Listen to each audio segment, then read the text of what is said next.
Pour yourself a cold one. Let's strike 'em, huh? And listen to Ross Tucker break down the top college prospects on another tasty edition of the College Draft.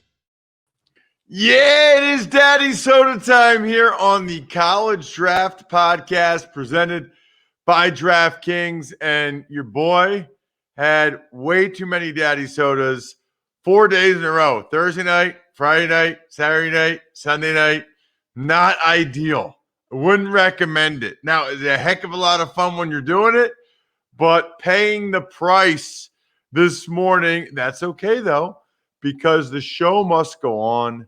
I love talking about football. I love breaking down prospects, and I love my guy, Emory Hunt. It is AFC South Day here on the College Draft podcast. You can check me out on social at Ross Tucker NFL, at Ross Tucker Pod.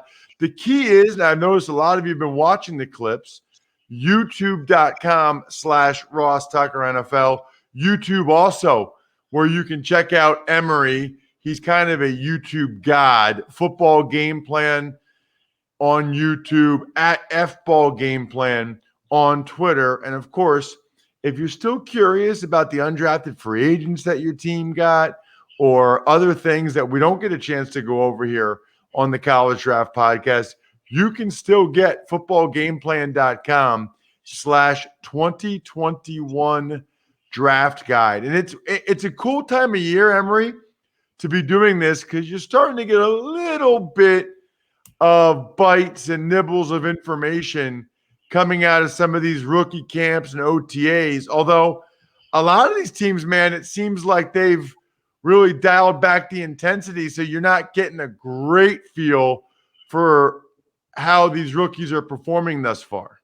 Yeah, and it's shocking because, again, if you're a rookie or undrafted guy, you kind of want things to be a little bit normal for you so you can show off your skill set and make an impact or impression. But at least we now know that, these 90-man rosters are sort of locked in. And it was also surprising that a lot of teams haven't signed the abundance of undrafted free agents that we're used to seeing in a normal year.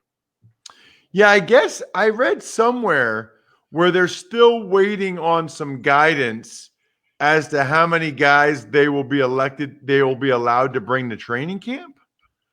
But I don't see why it wouldn't be 90 at this point. But I also, not to go down that road, but I also don't understand why these guys aren't all fully vaccinated so they don't have to wear masks and get tested every day. But everybody has a right to their own opinion, I suppose.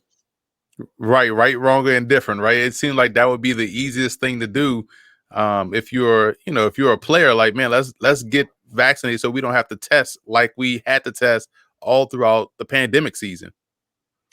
Don't really understand that. 90-man rosters, we'll see. I would think that they would do that, but that maybe they'll wait the next 2 months. They got 2 months to see how things go with the offseason program.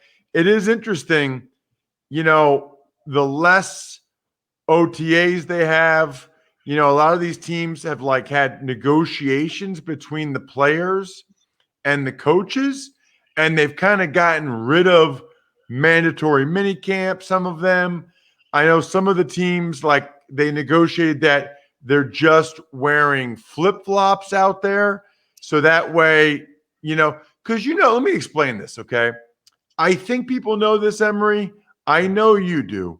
What happens is anytime the camera is on, you know that you are being evaluated. So they can say, just have it be a teaching tempo. But as soon as you are going against the defense, as soon as it's a 1-on-1 or 11-on-11 or 7-on-7, that guy wants to have a favorable evaluation. He wants to look better than you. He's going to go a little bit harder than you. So then you're going to ratchet up your intensity a little bit. He ratchets his up. You ratchet yours up. It just keeps until you're basically going full speed just without pads. I mean, that's how it ends up going. And I do think that that's an understandable goal for the veteran NFL players to not have to want to deal with that. I guess the flip side I would say to that is those guys don't have to go. It's voluntary. Well, listen, I learned my first week of two-a-days in college. Voluntary doesn't mean voluntary. After a couple days of a two-a-day practice freshman year, I'm like, whew, I'm kind of tired. And the coach like, well, workouts is voluntary in between, these two-a-days. So I was like, all right, cool, voluntary. That means if you want to. So I went in the locker room and took a nap. 6 minutes into my nap, strength coach comes in there. What are you doing? I'm like, yo, coach said voluntary. From that day on, anything that meant voluntary actually meant mandatory. Learn my lesson. And you're right. Once the camera is on, evaluation starts. There's no, half speed or 75%. Nah, it's full speed. That's tape out there. 6 minutes into the nap. Oh, man, that's amazing. All right, so today we've got the AFC South, which is a very, very interesting division. And, we say it every week. Look, we spend so much time leading up to the draft. The least we can do is go over each team's draft and all of the drafted players. And Emory knows more about the undrafted guys than anybody. You should start a whole new business called Undrafteds Are Us or something like that, because nobody knows what Emory knows. All right, let's get to the Texans. They only had 5 picks. It's an interesting draft because I know they got a couple guys you really liked. We've talked about them before. They had 2 third-round picks, Davis Mills and Nico Collins, who, I don't know, played like a combined 8 college games total. It's unbelievable.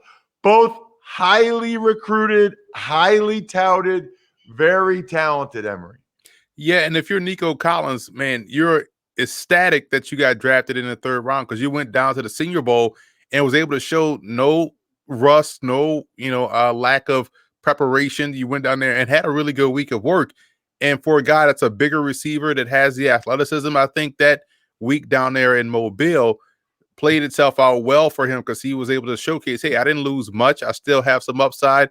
Even though I took the year off, I was out there working and got himself drafted. For Davis Mills, I think he was a direct beneficiary of the pro day process. Not much traveling going on. So we were starving for football content. Stanford, televised their pro day.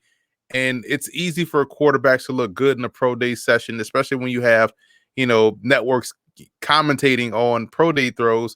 Kind of ratcheted up his stock because, like you say, he barely played a lot of games and had an injury history, but found himself not only getting drafted in the 3rd round, but going to a spot where he has a chance to compete for a starting job with Tyrod Taylor there with the uncertainty of the Deshaun Watson situation. They also signed Jeff Driscoll recently. They traded for Ryan Finley. They are all in on quarterbacks that are not very good. I mean, they are all in. Ryan Finley, what did they trade? I need to look that up. He's one of the worst starting quarterbacks I've ever seen. I'm sure he's a great kid, nice kid, awesome college career, but goodness gracious. All right. In the 5th round, they got 2 guys I thought would have gone higher, Emory, and I think you thought as well. Miami tight end Brevin Jordan and TCU linebacker Garrett Wallow, who I know was a favorite of yours. Yeah, to me, those 2 picks saved the Texans draft because Brevin Jordan, ridiculously talented flex tight end or H-back. I think people soured on him because he didn't test like Kyle Pitts, but who does test like Kyle Pitts? But Brevin Jordan was very productive for Miami, especially in the passing game. And you know how I felt about Garrett Wallow, number 1 inside linebacker, former high school safety turned inside backer, still has safety-like athleticism and safety-like instincts and eyes from the 2nd level. And so, to me, I think Wallow is going to end up starting as a rookie for Lovie Smith. He is exactly what they want, or he wants, at the inside backer position. So I thought they got a steal there. And Jordan, even though the Texans have some work-withable tight ends, they have some talent there in that tight end room. I'm interested to see how he's utilized and able to get on the field. Anything noteworthy about either Roy Lopez, the D tackle from Arizona, in the 6th round, or any of their undrafted guys, Emory? I'm looking at their roster, and they signed Ryan McCollum out of Texas A&M. I loved his tape. I thought he was versatile enough to play guard or tackle. They have him listed as a center, so that shows you what they think about his versatility. But I thought he should have gotten drafted over a couple of his teammates. So I thought that was a really good pickup for them, kind of helped bolster their grade, in my opinion. All right, let's move on to the Indianapolis Colts. They've got a pretty good roster as it is. And with the 21st pick, they took back-to-back edge guys to start their draft. Round 1, they took Kwity Paye, the edge rusher from Michigan. Seemed like there were mixed opinions on him. Round 2, Deo Adibingbo from the DN from Vanderbilt. When did he get hurt? January? He got hurt during the pre-draft process. Yeah, and tore his Achilles, so he won't be available this year at all. So it's kind of a wait-and-see type pick, a futures pick, so to speak, to bring back an old-school reference. But you're right, with Kwity Paye, I think, for him, from my perspective, it was a guy that's very active, that looks like he's doing a lot. And I know nowadays the in vogue thing is to talk about pressures and things of that nature. But to me, pressures sound a lot like not getting there, and sometimes you want guys to close the deal. And granted, some pressures make sense where you're moving guys off the spot, you're forcing a bad throw. I get that part of that point of pressures, but you kind of want to see guys finish the drill. And I thought for Paye, it was mostly a lot of activity and not a lot of productivity. And Odingbo, I like a lot, but you won't see him this year. And that's your first 2 picks. So I kind of thought they could have gone better or done better in better directions with those first 2 picks in a draft. That was really, you had Joe Tryon sitting there, and they let Tryon go down to Tampa Bay when I thought he probably would have given them more bang for their buck right away. The next 2 picks, I don't know much about. Kylan Granson, tight end from SMU. I never even heard of that guy. And then Sean Davis, the safety from Florida. Now, those 2 picks I like. Granson is your classic flex tight end. It's kind of like Trey Burton, a H-back type that can really get down the seam, get down the field. You see him sacrificing for catches all the time. So he has good receiving skills. You expect him to have that coming out of that SMU offense. So I like that fit. I just wonder where he's going to fit in amongst a Mo Alley Cox and a Jack Doyle, 2 guys that seem to be prominent in their offense at that position. So, he's going to be the 3rd guy. And Sean Davis is impactful. I'm talking about he gets from, hash to sideline or hash to alley really quickly and explodes into the runner. The question you have about him is health. Can he stay healthy? He missed some time in, I believe, 2018 and last year. You want him to be out there on the field. It seems like the Colts always are the landing spots for safeties with, injury history. Yeah, Bob Sanders, Malik Hooker, and now Sean Davis. But all 3 were talented. You just hope that they can be out there to maximize that talent. That's a good point. Is Malik Hooker even on a team right now? I don't know that he is. All right. I don't know. So 2 things about Malik Hooker, man, while we're on the Colts. Unbelievable high school basketball player. I saw him in the state championship game. They won it for Newcastle. By the way, never played a down of football in his life till his junior year of high school. Kind of like Adafe Owe from Penn State. Didn't play it down till junior year. But in 1 year as a starter at Ohio State, Hooker had like 25 interceptions that 1 year. It was unbelievable. He had like 2 a game. It was crazy. Just hasn't really been. It's interesting how often he gets injured given how little wear and tear he has. He didn't play till junior year of high school. He didn't play much his first 2 years at Ohio State. In his 3rd year, he was unreal. He goes pro, and he's a first-round pick. He hasn't really played that much football. All right, their last 3 picks. Sam Ehlinger, the quarterback from Texas. Mike, is it Straken? I'm not sure. It's Strong. Strong, the wide receiver from Charleston, West Virginia, D2. And then Will Fries, really a guard tackle from Penn State. Yeah, I didn't understand the Ehlinger pick because I mean, you drafted a quarterback last year in Jacob Eason, and you can argue, with your cousin if Ellinger or Jacob Eason is the guy. We know Wentz is the guy there. So I didn't understand the necessary need for getting a quarterback. Strong, I really like. And first of all, we need to take a trip to University of Charleston in West Virginia. Cousin Daniels 3 years ago was with the Bucks.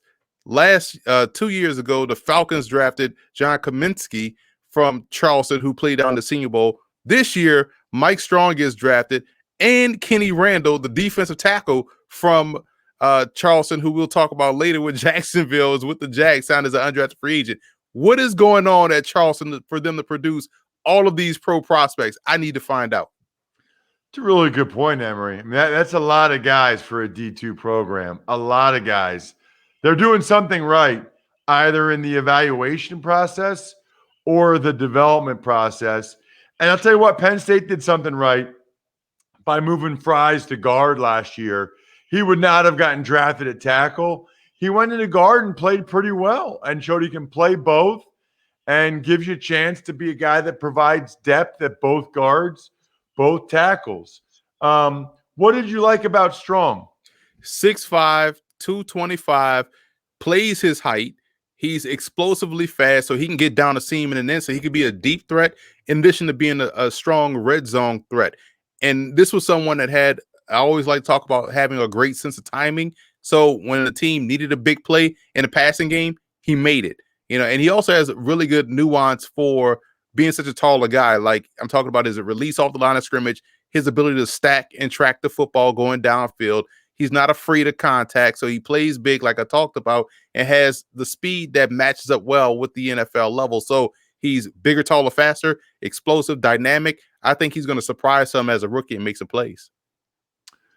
Let's move on to the Jacksonville Jaguars. They had a bunch of picks. I don't want to spend time on Trevor Lawrence, but I do want to ask you, evidently Travis Etienne in their first minicamp, Emory, he was exclusively played at wide receiver. And I asked Greg Cosell this last week on the Ross Tucker Football Podcast because I was curious. Is he that good? Like, is he that good of a receiver that he could actually do that? Or do you think they're just doing that so he becomes a better receiver for them out of the backfield? I think it's the latter point, Ross, because we know he can run the football. Give him a lane, he's gone, right? But now you see, okay, rookie minicamp, where you're there for what, 3 days on the field. So let's get him some work, knowing the offense as a receiver in the passing game. Let's develop him there because we know he can run. We know if we hand him the football, ain't much nuance in the run game in terms of what you need to know and what you need to do. More so blocking than actually the run plays. So why not spend some of that time, that limited time that you have with him, developing him in a different asset? So now when he comes back to OTAs and veteran minicamp, he's going to be more apt to understand the totality of the offense as opposed just knowing what he has to do from tackle to tackle. Yeah, throw him out there in the slot now. Let him get acclimated and working in space, running routes, catching the football out away from his body. Get him that work because we know what he can do when you just hand him the football. And so you think he can do a lot of those receiver things? We saw him this year grow in that area with Clemson, and that's one of the reasons why he went back to work on the passing element of his game. And yeah, I think he can do so to the point where I'm not saying he's going to be Marshall Faulk to where you just line him up and just let him just go, but he's going to be someone that you can trust out there in a matchup situation. And it also gives you the opportunity to get both backs on the field at the same time to where defensive, personnel has to adjust. So you get Robinson on the field and Etienne on the field. Now you don't know if it's a run play or a pass play. And if it's a pass play, your linebacker really can't cover Travis Etienne that's now a polished route runner or a polished receiver coming out of the backfield. Round 2 was Tyson Campbell from Georgia and Walker Little from Stanford. We talked about Walker Little in our preseason show, how he quietly was one of the better tackles in college football in the Pac-12, but he just hadn't played a lot, injury concerns, and he opted out this year. And so health permitting, I think they got to steal with Walker Little. And Campbell is an athletic guy, long, lengthy press corner, can run with anybody. That seems to be what Urban Meyer is trying to build out there in the secondary. But I would keep an eye on Walker Little. Health, notwithstanding, if he's 100%, man, they got a good one in him because I really like his game.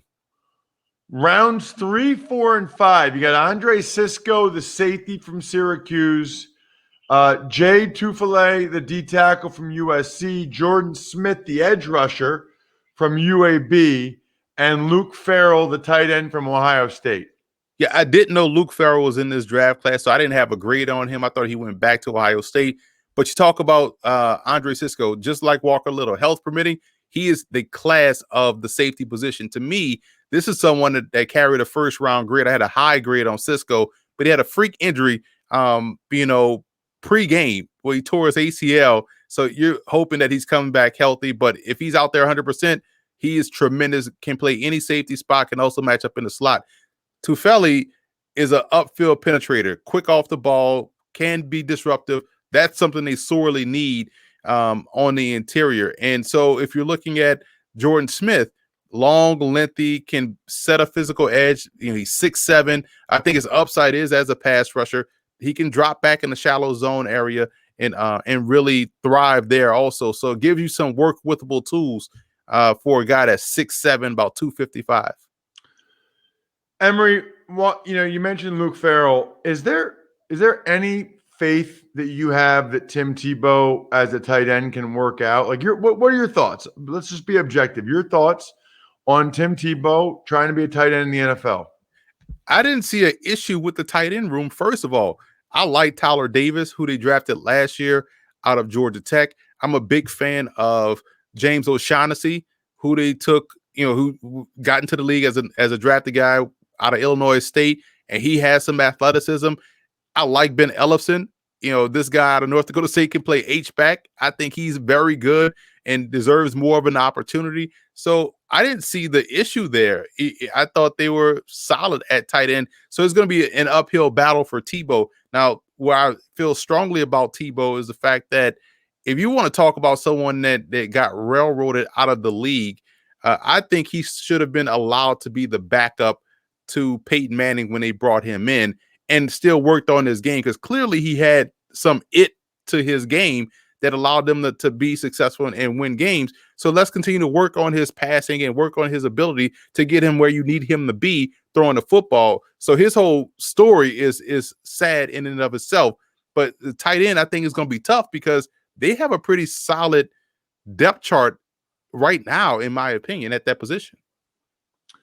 It's interesting. I talked with Cassius Marsh, the outstanding special teamer and edge rusher for the Steelers, for today's Ross Tucker football podcast. And I said, if the Steelers had signed Tebow to play tight end, what would be your mindset if he was lined up across from you trying to block you? He said, abuse this man.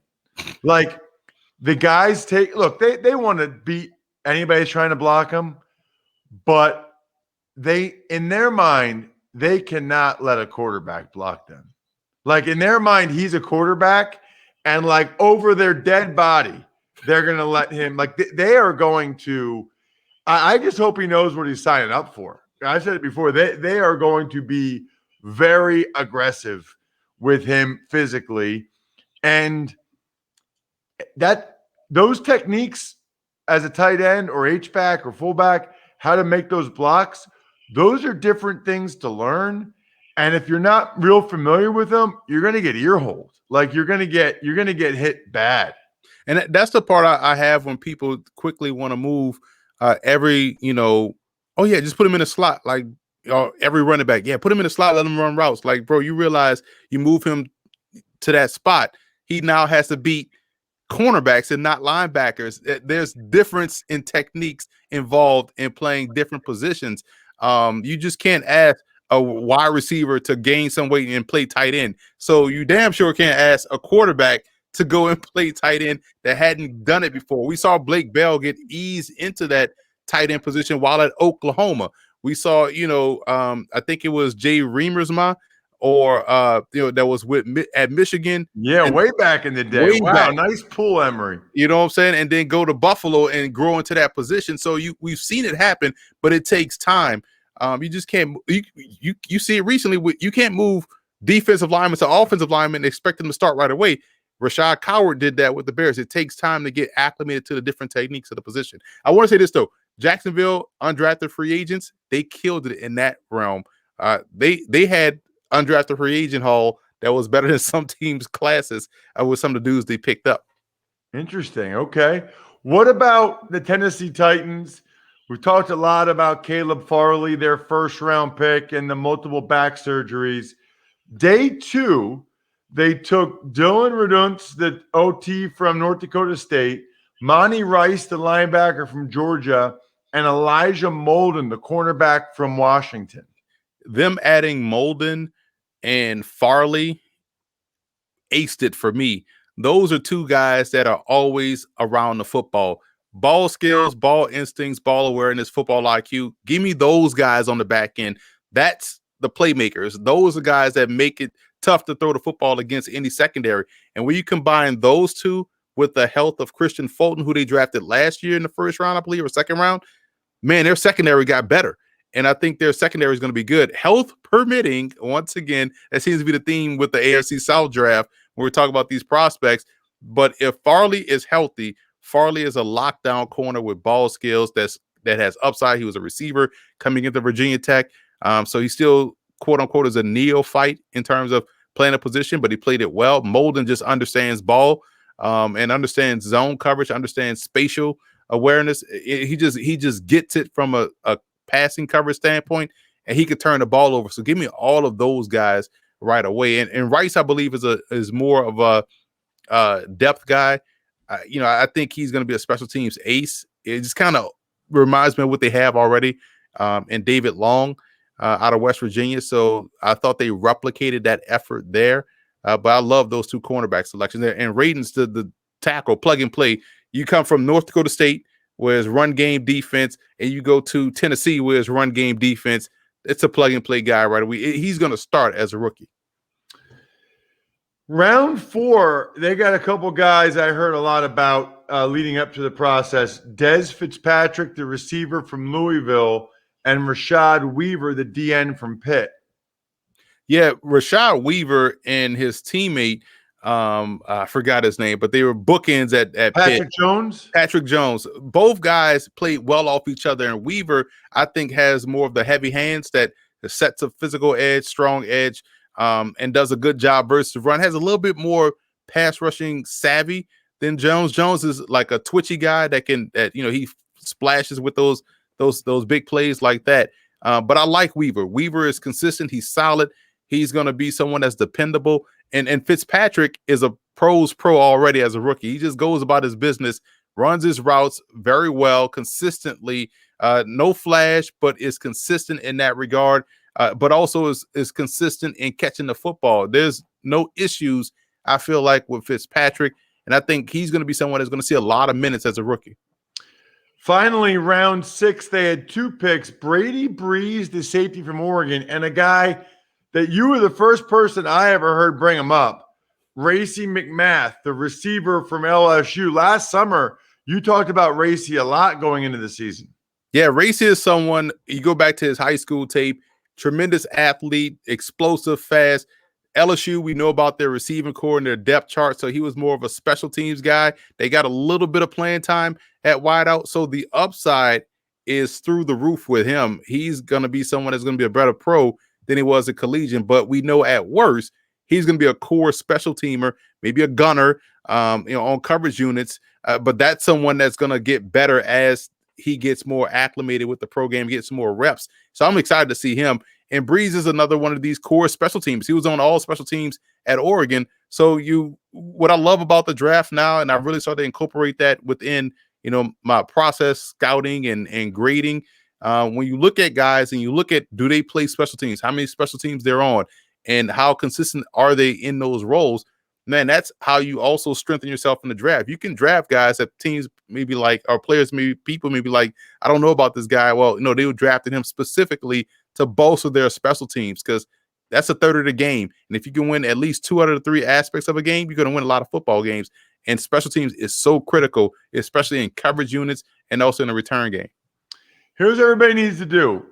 Please subscribe to youtube.com/Ross Tucker NFL so you get all of the other shows that we produce and the highlight clips. If nothing else, just check out the highlight clips, or you can check them out on social at Ross Tucker Pod.